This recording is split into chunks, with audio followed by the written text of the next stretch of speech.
সাহাবারা ওনারা কিভাবে ঈদ উদযাপন করতেন এ ব্যাপারে আমরা কিছু কথা বলবো। সর্বপ্রথম যে ব্যাপারটি আমি বলবো যে যেহেতু আগামীকাল আমরা ঈদ উদযাপন করতে যাচ্ছি এবং বাংলাদেশে পরশুদিন আমাদের যাদের সদাকতুল ফিতর বাকি আছে এই সদাকতুল ফিতরটা আমাদের আদায় করে দিতে হবে। এটা কেন আদায় করতে হয়? এটাকে রাসূল সাল্লাল্লাহু আলাইহি ওয়াসাল্লাম আমাদের জন্য ফরজ করেছেন বা ওয়াজিব করেছেন। এর কারণ হচ্ছে আল্লাহর হাবিব সাল্লাল্লাহু আলাইহি ওয়াসাল্লাম বলেছেন যে দুইটা এখানে রিজন আছে বা সিগনিফিকেন্স আছে এই সাদাকাতুল ফিতরের। এক হচ্ছে তুহরাতান লিসাইমি মিনাল লাগবি ওয়ার রাফাস, অর্থাৎ রোজা রাখতে যে আমরা হয়তো কিছু ভুল ত্রুটি করে ফেলেছি, এই ভুল ত্রুটিগুলো থেকে আল্লাহ তাআলা যেন আমাদেরকে ত্রুটি মুক্ত করেন কিংবা আমাদেরকে পিউরিফিকেশনের জন্য এই সাদাকাতুল ফিতরকে ওয়াজিব করে দেওয়া হয়েছে। এই সাদাকাতুল ফিতর যদি আমরা দেই তাহলে যে ভুল ত্রুটিগুলো হলো এগুলো আল্লাহ মাফ করে দিয়ে পুরো সিয়ামকে আল্লাহ তাআলা কবুল করে নেবেন। সাদাকাতুল ফিতরের আরেকটা সিগনিফিকেন্স হচ্ছে তু'মাতান লিল মাসাকিন, মিসকিনদের, যারা সুবিধা বঞ্চিত, অসহায়, অসচ্ছল, গরিব মিসকিন, ঈদের দিনে তাদের ঘরে যেন পর্যাপ্ত খাবার থাকে এটা এনশিওর করা। অর্থাৎ আমরা আমাদেরকে যাদেরকে আল্লাহ তাআলা সচ্ছলতা দিয়েছেন আমরাই শুধু ঈদ সেলিব্রেট করব, আনন্দ উৎসব করব, আর যারা অসচ্ছল তারা ঈদ উদযাপন করতে পারবে না, খাবার দাবার খেতে পারবে না, এটা তো আসলে সুন্দর হয় না ব্যাপারটা। ইসলাম আমাদেরকে এরকম উৎসাহিত করেন, আমাদেরকে বলেছে যে সবার ঘরে ঘরে যাতে আনন্দ পৌঁছে যায় এজন্য সাদাকাতুল ফিতরের এই ব্যবস্থাপনা করা হয়েছে। তাহলে দুইটা কারণ, এক হচ্ছে আমাদের রোজার ভুল ত্রুটি মাফ করে দেয় এর মাধ্যমে, আরেকটা হচ্ছে তু'মাতান লিল মাসাকিন, মিসকিনরা, গরিব মিসকিনরাও যাতে ওই দিন তাদের ঘরে ফুড এনশিওর করার জন্য তারাও যাতে কিছু খেতে পারে এবং এই ঈদকে আনন্দের সাথে উদযাপন করতে পারে। এবং আল্লাহর হাবিব সাল্লাল্লাহু আলাইহি ওয়াসাল্লাম বলেছেন যে এটা ঈদগাহে যাওয়ার আগেই দিয়ে দিতে হবে। মান আদ্দাহা ক্বাবলা সলাতি ফাহিয়া যাকাতুন মাকবুলা, ঈদগাহে যাওয়ার আগে যে সাদাকাতুল ফিতর দেয় সে প্রকৃত সাদাকাতুল ফিতরের সওয়াবই পেল। আর ওমান আদ্দাহা বা'দা সলাতি ফাহিয়া সাদাকাতুন মিনাস সাদাকাত, যে ঈদের নামাজের পরে যদি কেউ এই সাদাকাতুল ফিতর দেয় এটা নরমাল চ্যারিটি, সাধারণ ডোনেশন বা দান হিসেবে গণ্য হবে। সাদাকাতুল ফিতরের যে সওয়াব সেটা সে আর হাসিল করতে পারলো না। সো আমরা এখনো যারা সাদাকাতুল ফিতর আদায় করিনি এটা যেন আমরা করে ফেলি। সাহাবারা ঈদের কয়েকদিন আগ থেকে এটা দেয়া শুরু করতেন। সো আমরা আজকেই করে ফেলি, বাংলাদেশে যারা আছি যদি আমাদের আদায় না হয়ে থাকে আমরা আজকেই যেন দিয়ে ফেলি, অথবা আগামীকাল আপনাদের সর্বশেষ সুযোগ আছে, আপনারা এটা আদায় করে ফেলবেন। আল্লাহ রাসূল সাল্লাল্লাহু আলাইহি ওয়াসাল্লাম খাদ্য দিয়ে এটা আদায় করতে বলেছেন। আমাদের বাংলাদেশের যে খাবারগুলো মানুষ খায় এই খাবারগুলো দিয়ে আপনি আদায় করতে পারেন এক সওয়া পরিমাণ। আর যদি খাবার দিয়ে আদায় না করে আপনি অর্থ দিয়ে আদায় করেন, টাকা দিয়ে, সেটাও আদায় হয়ে যাবে, সেটাও জায়েজ আছে ইনশাআল্লাহ। তাহলে আমরা সাদাকাতুল ফিতর আদায় করে ফেলবো, এটা হচ্ছে ফার্স্ট এন্ড ফরমোস্ট রিমাইন্ডার আজকের জন্য। এবং ঈদুল ফিতরের সালাত কিছুটা দেরি করে পড়া মুস্তাহাব স্কলাররা বলেছেন, কারণ আর ঈদুল আজহার সালাত তাড়াতাড়ি পড়া হচ্ছে মুস্তাহাব, কারণ ঈদুল আজহার দিন ঈদের নামাজের পরও বড় একটা ওয়াজিব কাজ আছে, সেটা হচ্ছে কুরবানি। সো ঈদুল আজহা আগে আগে পড়তে হয়।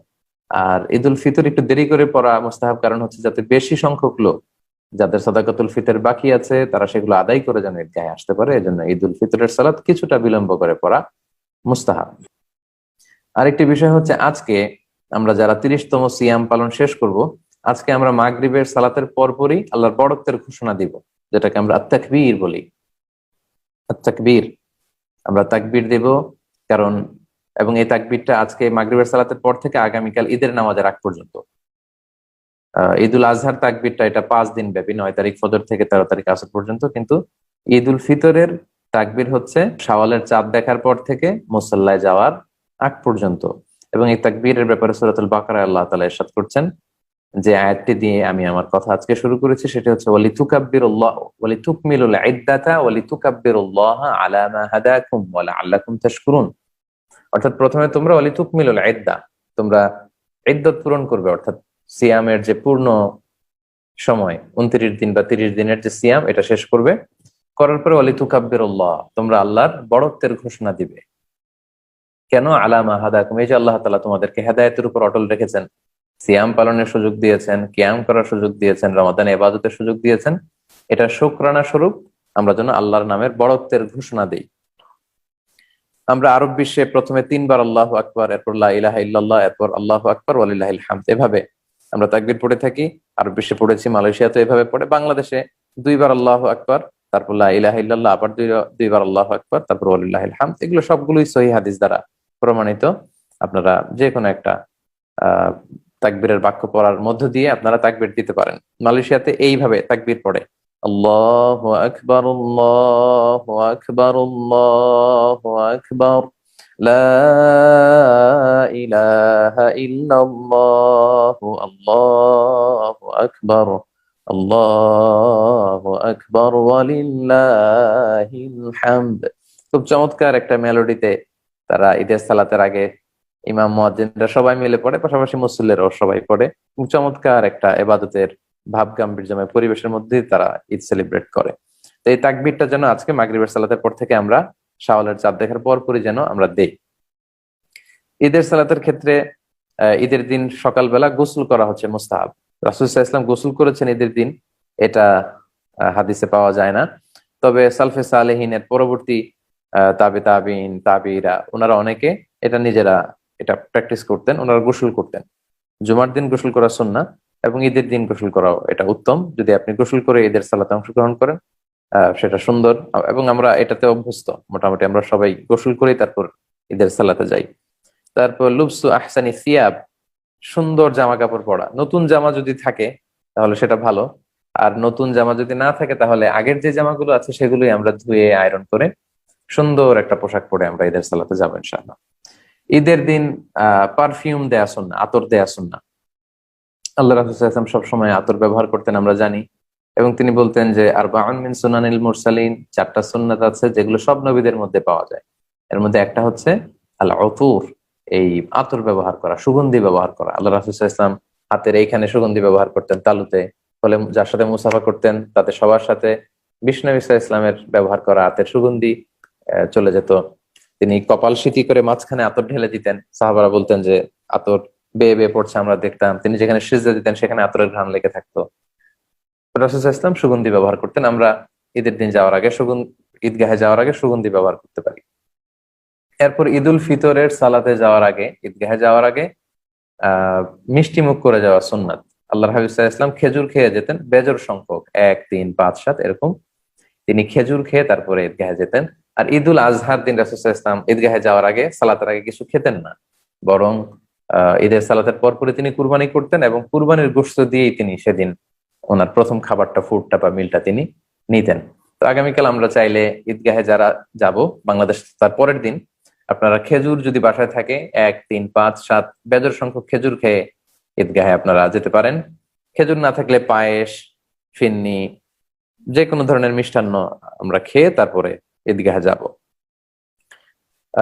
ঈদের সালাতের ক্ষেত্রে আরেকটা সুন্নাহ হচ্ছে এক পথ দিয়ে যাওয়া আরেক পথ দিয়ে ফিরে আসা, ইফ পসিবল, যদি এটার সম্ভাবনা সুযোগ যদি থাকে। এটার কারণ কি? কারণ অনেক মানুষের সাথে দেখা হবে, অনেক মানুষের সাথে শুভেচ্ছা বিনিময় হবে। তো এজন্য এটা যদি সুযোগ হয় এটা আমরা চাইলে করতে পারি। এরপর ঈদের দিন আল্লাহ রাসূল সাল্লাল্লাহু আলাইহি ওয়াসাল্লাম বাসার সবাইকে একসাথে মিলে ঈদগাহে যেতে উৎসাহিত করেছেন। ছোট বাচ্চা, স্ত্রীরা, এমনকি মেনস্ট্রুয়েশনাল পিরিয়ড চলছে যে বোনদের, তাদেরকেও যেন ঈদগাহে নিয়ে যাওয়া হয় তিনি কমান্ড করেছেন। এর কারণ কি? কারণ এটা হচ্ছে আমাদের একটা ফেস্টিভ্যাল, একটা রিলিজিয়াস ফেস্টিভ্যাল। এটা আমাদের the biggest festival of Muslim community. So আমরা আমরা ঈদ উৎসব করবো, আমাদের বোনেরা, আমাদের বাচ্চারা ঘরে থাকবে এমনটা না, সবাই মিলে যেন আমরা ঈদগাহে যাই। আরব বিশ্বে আমরা সেটাই দেখেছি, নারী পুরুষ সবাই মিলে ঈদগাহে এসে, মসজিদে এসে ঈদ উদযাপন করছে। মালয়েশিয়াতেও আমরা এটা দেখেছি। আমাদের বাংলাদেশেও জাতীয় মসজিদ বাইতুল মোকাররমেও নারীদের জন্য আলাদা নিচের ফ্লোরে ব্যবস্থাপনা আছে, ওনারা সেখানে আলাদা অজুখানা আছে, আলাদাভাবে আলাদা প্রবেশ পথ, সেখানে পড়তে পারেন। আমাদের জাতীয় যে ঈদগাহ, জাতীয় ঈদগাহ ময়দানেও বোনদের জন্য আলাদা ঈদের সালাত পড়ার ব্যবস্থাপনা আছে। তো তার মানে রাষ্ট্রীয় ভাবেও কিন্তু আমাদের নারীদের ঈদের সালাতের ব্যবস্থাপনা আছে। তো এক্ষেত্রে শর্ত হচ্ছে তাদের সেফটি, সিকিউরিটি, তাদের পর্দা, এই বিষয়গুলো এনশিওর করতে হবে।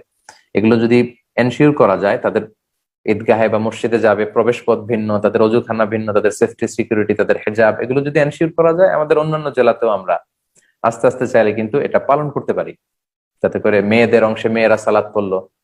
এবং এটা গুরুত্বপূর্ণ এজন্য কারণ ইমাম সাহেব ঈদের খুতবায় উম্মার বিভিন্ন ক্রাইসিস নিয়ে, বিভিন্ন সামর্থ্য, সম্ভাবনা, এগুলো নিয়ে কথা বলবে। এই যে রিসেন্ট টাইমে আমরা দেখতে পাচ্ছি ফিলিস্তিনে খুব ন্যাক্কারজনক ভাবে ইসরায়েলি হামলা হচ্ছে। তো তো অবশ্যই এটা যেহেতু রিসেন্ট ঘটনা, ঈদের খুতবা এটা নিয়ে কথা বলা উচিত। আমাদের পুরো বছর ব্যাপী বিভিন্ন বিষয় নিয়ে গাইড করবেন, আমাদেরকে বিভিন্ন বিষয় নাসিহত করবেন। তো এটা শুধু আমরা পুরুষরা শুনবো, আমাদের বোনেরা শুনবে না, নারীরা এত বড় সেলিব্রেশনকে মিস করবে, এটা আসলে ইসলাম চায় না। সো তাদের সেফটি, সিকিউরিটি, নিরাপত্তা, ফিতনার আশঙ্কা যদি না থাকে, আমরা কিন্তু আমাদের বোনদেরকে নিয়েও যেখানে ব্যবস্থাপনা আছে আমরা একসাথে আনন্দের সাথে ঈদ উদযাপন করতে পারি। আমরা সবাই জানি যে ঈদের সালাত হচ্ছে 2 রাকাত। আমাদের বাংলাদেশে অতিরিক্ত 6টি তাকবীর দেয়া হয়। প্রথম রাকাতে 3 তাকবীর, পরের রাকাতে 3 তাকবীর। প্রথম রাকাতে সানা পড়ার পরে কেরাত শুরুর আগে 3 তাকবীর, আর দ্বিতীয় রাকাতে কেরাত শেষ করার পরে রুকুতে যাওয়ার আগে 3 তাকবীর। বাট আরব বিশ্ব সহ মালয়েশিয়াতে বা অন্যান্য অনেক জায়গায় 12 তাকবীর, 13 তাকবীর, কয়েকটা নিয়মই আছে। এইভাবে আহ সালাত আদায় করা হয়। সো কনফিউশনের কিছু নেই, যেখানে যেটা, যেই মাযহাব বা যে আমলটা প্রসিদ্ধ প্রচলিত আছে আপনারা সেটা করতে পারেন, কারণ এগুলো সহিহ সুন্নাহ দ্বারাই সাব্যস্ত। মালয়েশিয়াতে শাফি মাযহাবের অনুসারী, ফলে 12 তাকবীরের ঈদের সালাত হয়। প্রথম রাকাতে দেখা যায় যে 7 তাকবীর, পরের রাকাতে 5 তাকবীর।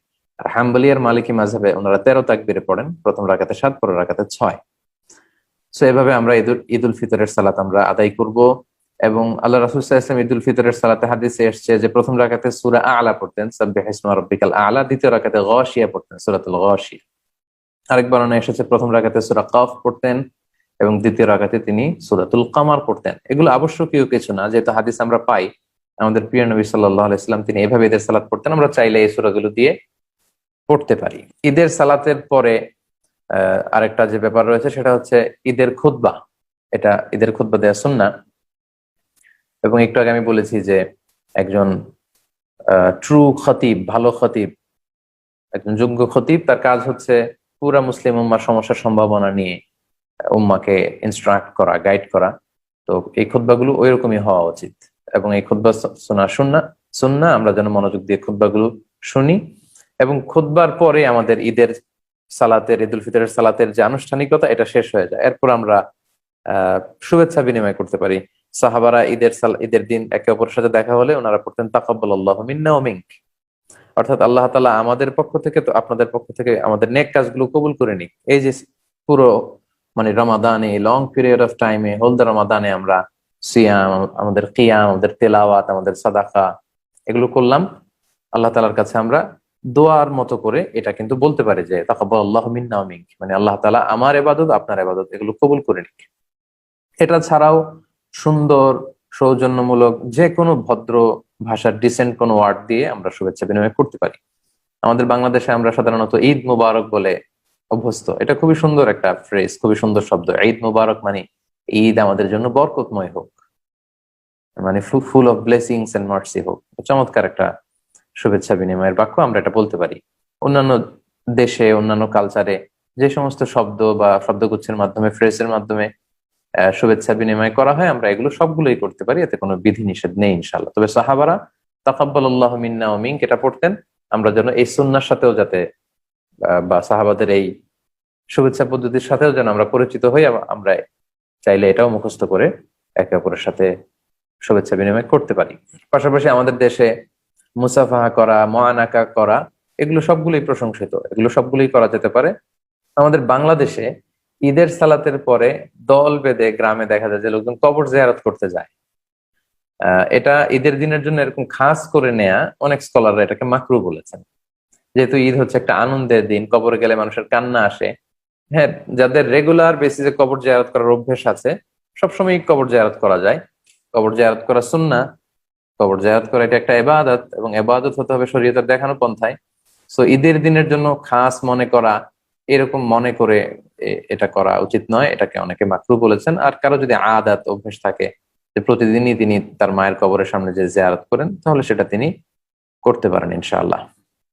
তাহলে সম্মানিত শুধু এভাবে কোরআন এবং সুন্নাহর আলোকে এই যে পয়েন্টস গুলো আপনাদের সামনে আমি উল্লেখ করলাম, এগুলোর মাধ্যমে কিন্তু, এগুলো ফলো করে কিন্তু আমরা চমৎকার ভাবে আমাদের ঈদ উল ফিতর আমরা সেলিব্রেট করতে পারি। এবং আমি বলেছি যে ঈদের দিন রোজা রাখা হারাম, অর্থাৎ আগামীকাল আমাদের যে ঈদ উল ফিতর, আমরা এদিন রোজা রাখতে পারবো না, আবার ঈদ উল আজহার দিনে রোজা রাখতে পারবো না, আবার ঈদ উল আজহার পরের যে 3 দিন, এই 5 দিন রোজা রাখা যায় না। কারণ এগুলো হচ্ছে আল্লাহর মেহমানদারির দিন।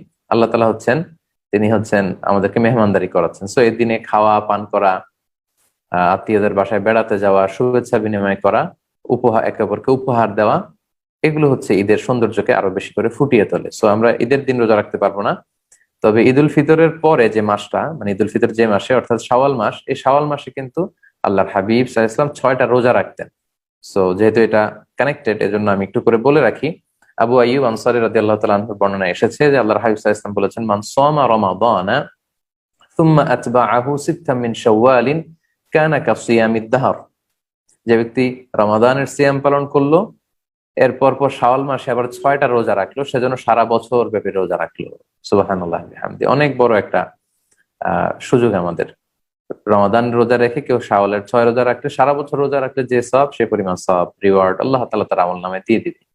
এই শাওয়ালের 6 রোজা আপনি ঈদের পরের দিন থেকে শুরু করে টানা একসাথেও 6টা রাখতে পারেন, ভেঙে ভেঙেও রাখতে পারেন। পুরো শাওয়াল মাসের মধ্যে 6টা রাখতে পারলেই এই শাওয়ালের নফল 6 রোজার এই সওয়াব কিন্তু আমরা হাসিল করতে পারি। তো সম্মানিত সুধী মণ্ডলী, এই ছিল ইসলামের দৃষ্টিতে ঈদ উদযাপনের ব্যাপারে আমার সংক্ষিপ্ত কিছু রিমাইন্ডার, কিছু আলোচনা। আল্লাহ তাআলা এই কথাগুলো আমাদেরকে সঠিকভাবে বুঝার, ইসলামকে ভালোভাবে বুঝার এবং মানার তৌফিক দান করুক। আল্লাহ তাআলা সন্তুষ্টির পথে তিনি আমাদেরকে পরিচালিত করুক। এই নতুন ঈদের চাঁদ যে উঠবে, এটা আমাদের জন্য শান্তি, কল্যাণ, রাহমা, বারাকা নিয়ে আসুক। যে প্যান্ডামিকের কারণে গোটা বিশ্ব আজকে আতঙ্কে ভুগছে, এই কোভিড ভাইরাসের যে আতঙ্ক, এটা থেকে আল্লাহ তাআলা আমাদেরকে হেফাজত করুক। আমাদের ফিলিস্তিনের ভাইরা নির্যাতিত, নিষ্পেষিত, আমরা ইফতারের পূর্বক্ষণে তাদের জন্য দোয়া করছি, আল্লাহ তাআলা আমাদের ভাইদেরকে হেফাজত করুক। এখানেই আজকের ঈদ উদযাপনের ব্যাপারে আলোচনা শেষ করছি। হাদা মা ইনদি ওয়াল ইলমু ইনদাল্লাহি আলাইহি তাওয়াক্কালতু ওয়া ইলাইহি উনীব। সুবহানাকাল্লাহুম্মা বিহামদিকা আশহাদু আল লা ইলাহা ইল্লা আনতা আস্তাগফিরুকা ওয়া আতুবু ইলাইক। Be a part of our vision. Do listen.